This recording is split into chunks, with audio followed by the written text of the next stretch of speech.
बड़े न्यारा। बोलिए बाके बिहारी लाल की जय, राधे रानी सरकार की। अच्छा एक बात बताओ, ये टेंट बढ़ाओ भीड़ जाई माए बड़ी है, कोई और बात है? हमारे जो परीक्षित महाराज है, इन्हीं के परिवार के द्वारा ये टेंट की जो एक्स्ट्रा व्यवस्था है, हमारी तो सीमित थी, लेकिन इन्होंने अब असीमित सी कर दी है, और बढ़ाओगे तो और बढ़ जाएगा।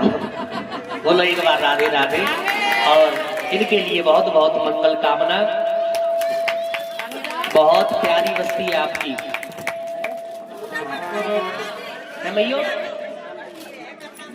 हाँ बहुत बढ़िया भाव है साहब आप सबका। देखिए उसी कथा में वापस महाराज भागीरथ की कथा आप श्रवण कर रहे थे। गंगा मैया में सिक्का तो डालते होगे सब, सिक्का डालते हो पीछे वाले हो? अच्छा अब निवेदन कर रहे सभी डालते होंगे, जो हाथ नहीं उठा रहे वो भी डालते होंगे, संभावित है। अभी हम कथा कह रहे थे कि युग परिवर्तित होता है, हमें भी परिवर्तन लाना चाहिए। पहले सिक्का डालने आवश्यक थे, अब नहीं है। अब क्यों नहीं है? पहले इसलिए थे, पहले ये समझे थे क्यों। पहले सिक्का चलते थे कॉपर के, तांबे के, चांदी के भी चलते थे। और पहले कॉपर बर्तन में पानी भर के रख दो, सुबह पियो तो क्या हो जाता है वो कॉपर वाटर। फायदा रोग प्रतिरोधक क्षमता को बढ़ाता है, इम्यूनिटी सिस्टम को स्ट्रॉन्ग करता है। और अब सिक्का चल रहे लोहे के, जो खुद ही जंग खा जाते हैं। पहले तांबा इसलिए कि जल साफ रहे, जल प्यूरिफाई हो जाए, साफ हो जाए, शुद्ध हो जाए, बैड बैक्टीरियाज मारे जाएं। और अब सिक्के ही नहीं है तो डालने का अर्थ नहीं। अब क्या डालें? जो पहले से डालते आ रहे हो, लड्डू, आटे की गोलियां, लड्डू बना के डालो। तुम्हारे पूर्वज खुश, गंगा जी में, जमुना जी में बहते जल में रहने वाली मछली खुश, कछुआ खुश, कितनी दुआएं मिलेंगी आपको। और इसीलिए कहते हैं पुण्य की जड़ पाताल में हरी होती है। पर हरी तो जब होगी जब जड़ होगी, तो जड़ तक सेवा करो, पानी के अंदर तक गोली पहुंचाओ, बढ़िया खूब सारी डालो ताकि सब खा ले। इसलिए लड्डू डाला करो। तो पहले का ये समय था वो अलग था, अब आज दूसरा समय है।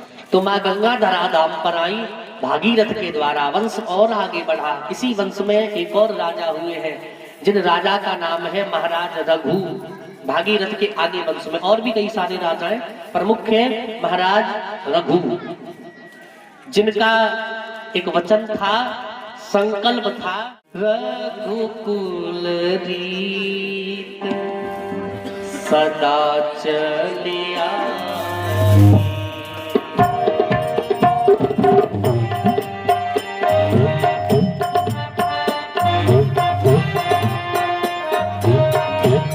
रघुकुल रीत सदा चलिया,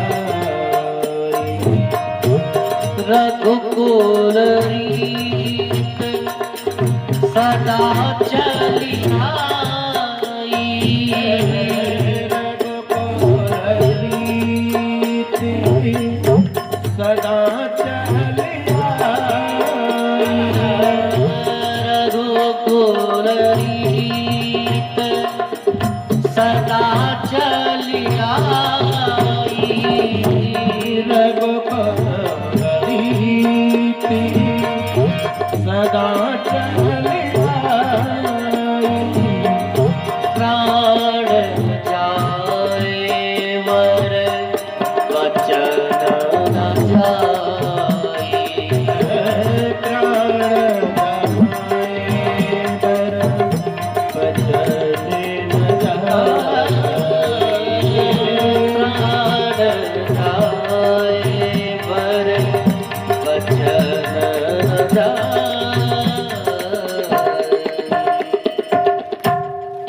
रघुकुल रीत सदा चले आई, प्राण जाए वर वचन न जाई। जो कह दिया सो कह दिया। अब राम जी को मानने वाले वो क्या करते हैं? 10,000 उधार ले लिए किसी से, परसों दे दूंगा, 3 महीने हो गए, फिर फोन कर रहा भाई साहब पैसे, हाँ कल दे दूंगा। काय की सेवा कर रहे हो, लेके किसी का दे नहीं रहे हो। रघुकुल रीत सदा चले आई, प्राण जाए वर वचन ना, जो कह देते वो करते हैं। ऐसा है भगवान राम का वंश। महाराज रघु के वंश में एक और राजा है, महाराज अज, जिनका विवाह देवलोक के अखाड़े की एक अप्सरा है उर्वशी, जो सब धरातल पर आकर के इंदुमती नामक एक स्त्री बनी, उनके साथ हुआ। इनके घर में एक बच्चा हुआ जिनका नाम रखा गया महाराज दशरथ। अयोध्या में है महाराज दशरथ और लंका में दशानन, दोनों के नाम के आगे 10 है।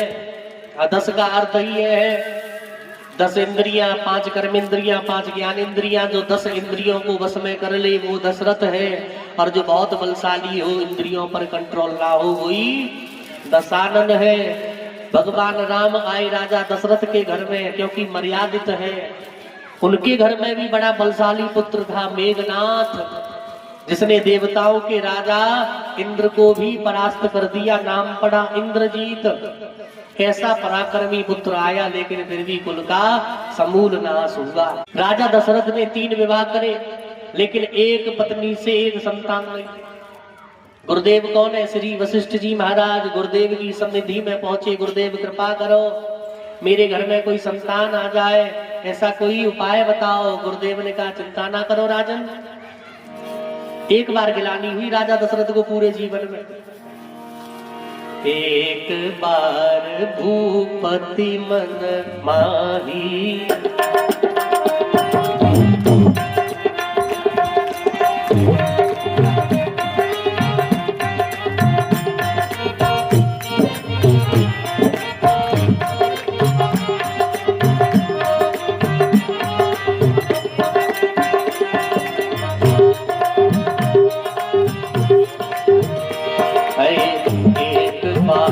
भूपति मन माही, एक बार भूपति मन माही। भई है गलानी मोर सुत नाही, है गलान मोर सुत। होए राजा राम हरे सीता राम हरे, राजा राम हरे राम हरे। एक बार भूपत मन माही, एक बार भूपत मन माही। भई है गिलान मोर सुतना, गिलान मोर सुतना। राजा दशरथ को पूरे जीवन में एक बार गिलानी हुई। कब? गुरु माता के द्वारा उन्हें ये मैसेज दिया गया, राजन तुम्हारा वंश तो यहीं रुक जाएगा। अभी वशिष्ठ जी के यजमान हैं आप, आने वाली हमारी संतति का यजमान कौन बनेगा? सोई राजा दशरथ को चिंता हो गई और भागे गुरुदेव के पास में। गुरुदेव से कहा, गुरुदेव कृपा करिए, मेरे मन में गिलानी है, मुझे पुत्र चाहिए। गुरुदेव क्या कह रहे हैं? राजन चिंता क्यों कर रहे हो? धरऊ धीर हुई है सुत चारी, हो धरऊ धीर, धरऊ धीर, धरऊ धीर हुई है सुत चारी। त्रिभुवन विदित भगत भयहारी, राम सिया राम सिया राम जय जय राम, राम सिया राम सिया राम जय जय राम। गुरुदेव हो तो ऐसे। राजा क्या कह रहे हैं? मुझे पुत्र चाहिए। मांगा 1 और गुरुदेव दे रहे हैं कितने? 4। देखो थे कि नहीं? गुरुदेव हो तो ऐसे। अब आजकल तो जैसे ही गुरु वैसे ही चेला, नरक में पहुंच के फिर हो ठेलम ठेला। जैसे ही गुरु वैसे ही चेला। आजकल तो गुरु की कमी ना है, गली गली गुरबा फिरे, कोई नाम दक्षिणा ले आओ, तुम स्वर्ग जाओ चाहे नरक जाओ, पर हमें रुपया। पर गुरुदेव हो तो वशिष्ठ जी की तरह जो आपके जीवन के अंधकार को मेट दे, जो आपको अंधकार से निकाल करके प्रकाश का दर्शन करवावे, वही वास्तविक गुरु है। बोलिए सतगुरुदेव भगवान की, रास बिहारी भगवान की, श्री राधा वल्लभ लाल की। गुरुदेव कैसे हो? मांगा जाइए और दे दे। 4। एक गुरुजी ने चेला बनाया, एक गुरुजी ने चेला बनाया। गुरुदेव ने कहा बेटा एक काम कर, बारिश हो रही, ये बाहर देख बंद हो गई या अभी तक हुई? चेला बढ़िया वाला वो बोला गुरुजी ये बिल्ली आई है बाहर से, या की पीठ पे हाथ फिराओ, बारिश है रही होगी तो ये गीली होगी और बंद हो गई होगी तो सूखी होगी। गुरुजी समझ गए चेला नहीं गुरु ही पल्ले पड़ गया।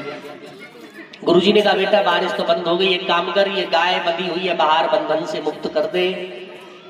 चेला बोला गुरुजी बंधन में बांधना और बंधन से मुक्त करना ये हम जैसा पापी अधम क्या कर सकता है? ये तो गुरु कर सकते हैं या फिर भगवान कर सकते हैं। मतलब दूसरा भी काम नहीं किया।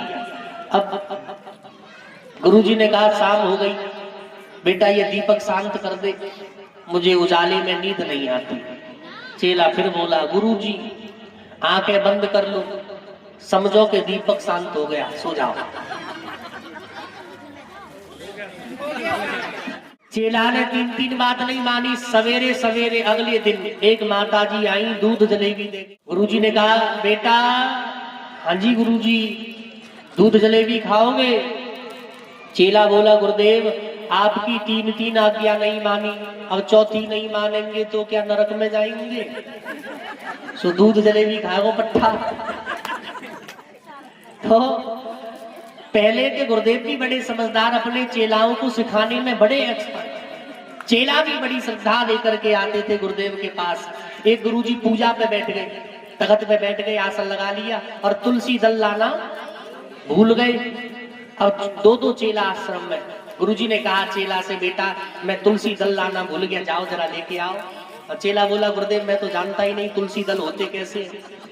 अब दूसरा चेला यह सोचे कहूँ मोते ना कह दे, मुझसे कहा तो फिर मुझे जाना पड़ेगा। सो वो पहले ही आ गया, गुरुजी मैं जानता हूँ, मैं बताऊं कैसे होते हैं? हाँ, तुम बताओ। बोले ऐसे होते हैं जैसे केला का पत्ता होता है, तुलसी दल ऐसे ही तो होते हैं। अरे तुम भी नहीं जानते। गुरुजी ने फिर अपना दिमाग लगाया, बेटा एक काम कर, दोनों मिलके तख्त उठाओ। अब मैं तो उठ नहीं सकता, आसन पे बैठ गया, ये तख्त उठाओ और वहां ले चलो, तुलसी दल में दिखाऊंगा कैसे होते हैं आज। अब दोनों चेला वैसे जाते तो खाली तुलसी दल लाने होते, अब गुरुजी को ले गए यहाँ से उठा के, दोनों सांस भूल गई। गुरुजी ने एक एक करके पत्ता बढ़िया से दल तोड़ के रखे। दिख रहे बेटा, अब एक काम करो, जहां से लाए हो वहीं तख्त को रखो। तख्त रख दिया चेलाओं ने। गुरुजी ने कहा भूलोगे तो नहीं तुलसी दल कैसे होते हैं? बोले गुरुदेव हम आने वाली पीढ़ी को ना भूलने दे तुलसी दल कैसे होते हैं। तो गुरु अगर बढ़िया मिल जाए तो नकारा से नकारा शिष्य को भी